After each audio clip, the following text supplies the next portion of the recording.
Kang Maksum, cerpen karya Kiai Haji Mustofa Bisri. Masya Allah, inna lillahi wa inna ilaihi roji'un. Tidak mungkin Kang Maksum.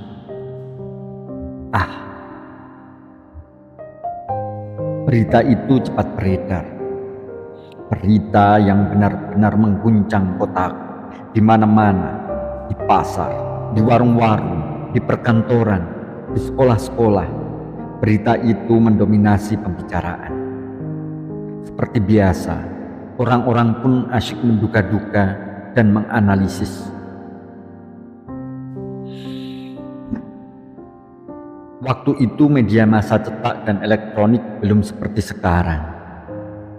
Seandainya itu terjadi sekarang, pastilah beritanya akan menjadi santapan gurih pers, akan menjadi perbincangan berhari-hari di media massa. Tinjauan dari berbagai sudut dan aspek pun akan ramai dilontarkan para pakar dan narasumber yang sengaja diundang. Untunglah waktu itu pers belum seperti sekarang. Jadi aku masih bisa menghindar dari pembicaraan tentang berita itu. Berhari-hari aku sengaja tidak keluar rumah agar tidak mendengar orang membicarakan berita itu. Rasanya aku belum bisa menerima hal itu terjadi pada diri Kang Maksum. Tapi bagaimana menghindar dari pembicaraan tentang peristiwa yang begitu dahsyat? Tidak keluar rumah pun, pembicaraan peristiwa itu terus seperti menguntit dan meneror. Seisi rumah seperti tidak pernah bosan dengan topik itu. Akhirnya aku menyerah, menerima kenyataan dan meski sangat pahit, berusaha wajar mensikapi peristiwa yang mengguncang itu. Kang Maksum meninggal. Itu saja sudah mengejutkan. Selama di pondok pesantren, aku belum pernah mendengar Kang Maksum sakit, meskipun sekedar pilek. Dia tipe orang yang begitu pengertian dan perhatian menjaga kesegaran badannya. Setiap pagi dan sore, pada saat mandi, Kang Maksum tidak hanya menimba dengan timba model singgot yang beratnya Masya Allah untuk dirinya sendiri. Dia sengaja juga mengisi kulah-kulah untuk kawan-kawan lain, terutama santri-santri kecil yang tak kuat menimba seperti aku. Dia mengatakan bahwa apa yang dilakukannya itu tidak untuk kepentingannya sendiri. Ini membuat badanku sehat, katanya. Kang Maksum. Terbayang olehku wajah Kang Maksum yang ganteng, yang selalu bersih seperti baru saja mandi. Masih terngiang-ngiang bicaranya yang lembut dan suaranya yang merdu bila membaca ayat-ayat Al-Quran untuk membaca kasidah Al-Berjanji. Tidak mungkin Kang Maksum. Kang Maksumlah yang mengajariku qiraah, mengenalkanku kepada nada-nada bayati, sika, dan hijazi di pesantren. Kang Maksum juga yang sering memberiku ijazah doa-doa dan berbagai wirid, mulai doa dan wirid agar mudah menghafal, agar tenang menghadapi setiap orang, agar hati tenteram, hingga doa aneh agar dapat melihat jin. Di pesantren kami, Kang Maksum memang dikenal sebagai santri senior yang memiliki suara merdu setiap malam Jumat saat berjanjenan. Acara bersama-sama bersolawat Nabi dengan membaca karya madah Syekh Ja'far Al-Berjanji. Santri-santri selalu menunggu giliran Kang Maksum membaca kasidah-kasidahnya, terutama saat melantunkan kasidah yang dimulai dengan Ya Rabbi Shalli ala Muhammad, Ya Rabbi Shalli alaihi wasallim, atau Ya Rasulullah salamun alaik ya rafi'a syani wa daraji. Santri-santri lain yang kemudian bersemangat menyauti lantunan itu bersuara ngepas-ngepaskan suara mereka dengan irama lantunan Kang Maksum. Tapi mana mungkin, di samping merdu, cengkok lagu Kang Maksum memang sulit untuk ditiru. Di samping seni suara, Kang Maksum juga dikenal sebagai pendekar silat yang lihai dan dikdaya. Konon, dia punya aji lembu sekilan yang membuatnya terbentengi dari pukulan dan aji welut putih yang membuatnya sulit ditangkap. Setiap pesantren mengadakan perayaan seperti maulidan, khataman, dan ada atraksi pencak silat. Kang Maksum yang mandegani dan mengatur siapa-siapa yang tampil. Siapa-siapa yang tampil dan untuk silat keseimbangan, siapa yang tampil untuk melawan siapa. Biasanya di akhir pertunjukan, Kang Maksum sendiri yang tampil mendemonstrasikan kepiawaiannya. Itulah yang paling ditunggu-tunggu penonton. Dengan gerakan tubuhnya yang ringan, Kang Maksum meloncat ke arena panggung. Pertama-tama diperagakan kejadukannya dengan menghantamkan batu kali sebesar gentong atau pedang tajam ke punggungnya, yang sedikit pun tidak membuat goyah kuda-kudanya. Kemudian dengan gagah dan lincah, Kang Maksum tidak hanya memamerkan jurus istimewanya, tapi juga memainkan berbagai senjata tajam seperti pedang, tombak, dan trisula. Sebenarnya banyak santri yang ingin belajar silat dan kejadukan dari Kang Maksum, tapi kebanyakan tidak kuat melakukan tirakatnya. Kalau misalnya hanya puasa seperti biasa, pasti banyak yang mampu. Ini tidak. Ada puasa mutih, puasa dengan berbuka nasi saja, tidak pakai lauk apapun, selama 7 hari atau 40 hari. Ada puasa ngebleng, puasa sehari semalam tanpa buka. Ada puasa pati geni, tidak hanya puasa sehari semalam tanpa buka, tapi juga tanpa tidur. Bayangkan.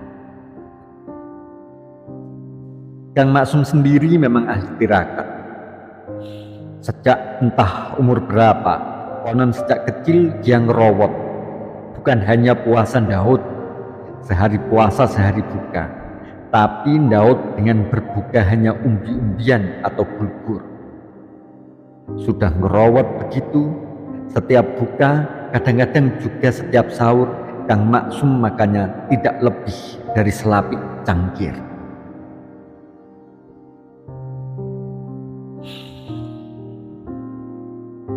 Kelihatan sekali Kang Sofwan, seniorku dan kawan akrab Kang Maksum di pondok pesantren, terburu-buru. Dengan singkat, dia menyampaikan berita itu. Cepat, sampean berpakaian, katanya memerintah. Kita ke sana sekarang. Aku masih terguncang. La haula wala quwata illa billah. Bagaimana mungkin hal itu terjadi? Kang Maksum, rasanya tidak masuk akal. Cepat, hardik Kang Sofwan tidak sabar. Sampai di rumah Kang Maksum, kami lihat sudah banyak orang yang datang. Beberapa di antaranya duduk di halaman dan sebagian lain yang kebanyakan kaum perempuan berada di dalam rumah. Semuanya diam atau berbisik-bisik. Sesekali isak tangis terdengar meningkahi bagai irama gaib. Mbah Ghazali, modin paling tua di tempat kami, baru selesai melakukan tugasnya. Siapa yang pernah membayangkan Kang Maksum meninggal terlindas kereta api, tubuhnya menjadi 3 bagian? La haula wala quwata illa billah. Hanya karena keyakinan Mbah Mudin Ghazali, jenazah itu dapat dipertaut-rapikan.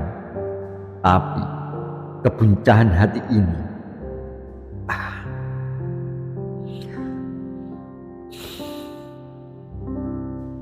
berita itu cepat beredar. Berita yang benar-benar mengguncang kotaku. Di mana-mana, di pasar, di warung-warung, di perkantoran, di sekolah-sekolah, berita itu mendominasi pembicaraan. Seperti biasa, orang-orang pun asyik menduga-duga dan menganalisis. Waktu itu media massa cetak dan elektronik belum seperti sekarang. Seandainya itu terjadi sekarang, pastilah beritanya akan menjadi santapan gurih pers, akan menjadi perbincangan berhari-hari di media massa. Tinjauan dari berbagai sudut dan aspek pun akan ramai dilontarkan para pakar dan narasumber yang sengaja diundang. Untunglah waktu itu pers belum seperti sekarang, jadi aku masih bisa menghindar dari pembicaraan tentang berita itu. Berhari-hari aku sengaja tidak keluar rumah agar tidak mendengar orang membicarakan berita itu. Rasanya aku belum bisa menerima hal itu terjadi pada diri Kang Maksum. Tapi bagaimana menghindar dari pembicaraan tentang peristiwa yang begitu dahsyat? Tidak keluar rumah pun, pembicaraan peristiwa itu terus seperti menguntit dan menteror. Seisi rumah seperti tidak pernah bosan dengan topik itu. Akhirnya aku menyerah, menerima kenyataan, dan meski sangat pahit, berusaha wajar mensikapi peristiwa yang mengguncang itu. Melihat tubuh Kang Maksum yang demikian, orang sulit mengatakan bahwa peristiwa tragis yang mentimpanya itu merupakan kecelakaan. Lalu, pasti bunuh diri. Begitu kesimpulan orang-orang yang tidak mengenal Kang Maksum memastikan. Namun bagi yang mengenalnya, seperti aku dan Kang Sofwan, bunuh diri adalah hal yang paling mustahil dilakukan oleh Kang Maksum. Di samping cukup memiliki pengetahuan agama, Kang Maksum orang yang mencintai kehidupan. Kang Zuhdi, alumnus pesantren kami yang lebih senior daripada Kang Maksum dan Kang Sofwan, mencoba meyakinkan bahwa almarhum Kang Maksum memang sengaja membiarkan dirinya dilindas kereta api untuk menjajal ilmu. Aku dengar sebelumnya Kang Maksum pernah membiarkan dirinya ditabrak sepeda, motor, trukar, dan truk. Dan sejauh itu dia selamat-selamat saja, tak kurang suatu apa. Jadi, lanjut Kang Zuhdi, kemungkinan besar itu merupakan kelanjutan dari uji coba tataran ilmu kekebalan Kang Maksum. Sayang, rupanya kali ini tidak berhasil. Mungkin banyak yang menerima kesimpulan Kang Zuhdi itu, tapi aku dan Kang Sofwan yang sedaerah dan kenal baik dengan Kang Maksum serta keluarganya tetap tak bisa menerima, tak ingin menerima. Tapi Jawa Pos 27 Januari 2012